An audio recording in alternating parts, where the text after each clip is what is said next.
নিয়ামতপুরে মাছ ছিনতাইয়ের অভিযোগ অস্বীকার আওয়ামী লীগের প্রপাগান্ডা বাস্তবায়ন করছে একটি চক্র।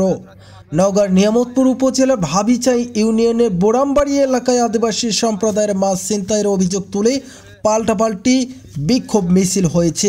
এই ঘটনায় অভিযুক্ত করা হয়েছে উপজেলা বিএনপির সাধারণ সম্পাদক মোস্তাফিজুর রহমানের ছোট ভাই আব্দুল মতিন সোনার সহ আরও কয়েকজনকে। তবে এই ঘটনায় নিজের কোনো সম্পৃক্ততা নেই বলে জানিয়েছেন আব্দুল মতিন সোনার। তিনি আজ মঙ্গলবার 7 জানুয়ারি বিকেলে গণমাধ্যমকে জানান, বোরামবাড়ি এলাকায় আদিবাসী সম্প্রদায়ের পুকুরের মাছ ছিনতাইয়ের যে সময় উল্লেখ করা হয়েছে তখন আমি উপজেলা সদরে উপজেলা সহকারী কমিশনার ভূমির কার্যালয়ে ছিলাম। তিনি আরও বলেন, আমার বড় ভাইয়ের জনপ্রিয়তায় হিংসাত্মক হয়ে আব্দুর রহমান, রেজাউল করিম ও সেকেন্দার সহ আরও অনেকে আওয়ামী লীগের কতিপয় ব্যক্তির সহযোগিতায় আওয়ামী লীগের প্রপাগান্ডা বাস্তবায়নে হীন লিস্পায় মত্ত হয়েছে। জনগণকে সঙ্গে নিয়ে তাদের এই হীন উদ্দেশ্য নস্যাৎ করা হবে। এ সময় আরও উপস্থিত ছিলেন উপজেলা বিএনপির যুগ্ম সাধারণ সম্পাদক শফিউল্লাহ সোনার, সহ সাংগঠনিক সম্পাদক জাহাঙ্গীর কবির বাচ্চু প্রমুখ। তার জনপ্রিয়তা সেটাকে ক্ষুণ্ণ করার জন্য তার ভাইয়ের নামে, জনাব মোহাম্মদ মতিনের নামে মিথ্যা অভিযোগ তুলে এই উপজেলা চত্বরে মিছিল নিয়ে এসে একটা সাংবাদিক সম্মেলন করেছে, যেটা সম্পূর্ণভাবে মিথ্যা, ভিত্তিহীন এবং বানোয়াট।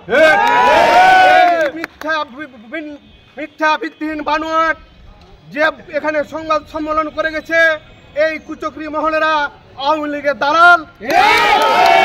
প্রমাণ আমার হাতে থাকা ছবি, এই রাজশাহী সিটি কর্পোরেশনের অবৈধ মেয়র খায়রুজ্জামান লিটনের সাথে তোলা সিকান্দারের ছবি আমার সামনে আপনাদের উপস্থাপন করলাম। সাংবাদিক ভাইরা, এই যে মিথ্যা অপবাদ দিয়ে গেছে, এই মিথ্যা অপবাদের আমরা তীব্র প্রতিবাদ জানাই, ঘৃণা জানাই, ধিক্কার জানাই ভাইরা আমার। আমরা নিয়ামতপুর উপজেলাবাসীর কাছে এর সুষ্ঠু বিচার দাবি করছি আপনাদের মাধ্যমে। এই বক্তব্য রেখে আমি আমার সংক্ষিপ্ত কথা শেষ করছি।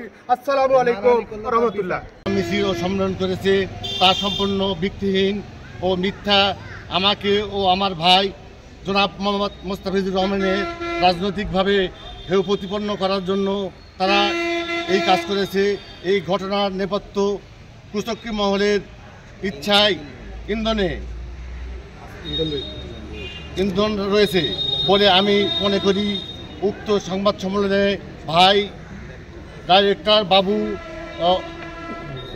সেকেন্দার আলী এবং রেজাউল ইসলাম এর নেতৃত্বে জটিগা মিছিল পরিচালিত হয়। এরা সবাই আওয়ামী লীগের দালাল, দোসর। এই ঘটনার সময় আমি নিয়ামতপুর ভূমি অফিসে অবস্থান করছিলাম। এসিল্যান্ড সাহেব আমার কাছে কল দিয়েছিল, তখন আমি এসিল্যান্ড সাহেবের ওখানে বসেছিলাম। এই ঘটনায় সঙ্গে আমার কোনো সম্পৃক্ততা নাই। সবাই এই বাবু দালাল, ডাইরেক্টর বাবু দালাল, রেজাউল আর সেকেন্দার, রেজাউল ভূমিদস্যু, বহু লোকের এই নিয়ামতপুর থানার শয়ে লোকের টাকা মেরে তার 3 তলা বাড়ির ফাউন্ডেশন করে 2-3 কোটি টাকার সেই সম্পত্তির মালিক।